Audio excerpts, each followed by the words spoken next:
আজকে এমন একটা খাবার বানাবো বাচ্চা থেকে বুড়ো সবাই খেতে পারবে, healthy and tasty chicken stew বানাবো। বন্ধুরা একটু সাথে থাকুন, আপনারা বানালে বাচ্চা থেকে বুড়ো চেটে পুটে খাবে। আমি আলু ব্যবহার করছি, আলু দেব, তারপরে দেব পেঁপে, তারপরে দেব গাজর, আর চিকেনগুলো একটু ছোট ছোট পিস করে নিয়েছিলাম। আদা দিয়ে দেবো, ক্যাপসিকাম, টমেটো আর দুখানা চেরা কাঁচা লঙ্কা। তো বন্ধুরা 4 থেকে 5খানা রসুনের কোয়াও দিয়ে দেবেন।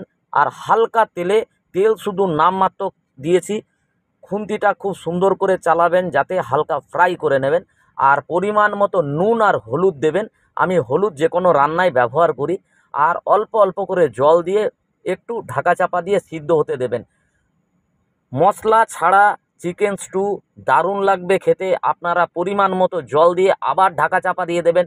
ঢাকাটা খুলে আপনারা এর মধ্যে দিয়ে দেবেন গোলমরিচের গুঁড়ো আর একটুখানি লেবুর রস, আর 2খানা স্লাইস লেবু কেটে দিয়ে দেবেন ওপর থেকে।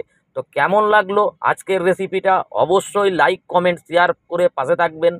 রান্নাটা ভালো লাগলে আমার চ্যানেলটাকে সাবস্ক্রাইব করবেন। আমি এরকম রান্না আপনাদের সামনে প্রত্যেকটা মুহূর্ত নিয়ে আসবো। Thank you.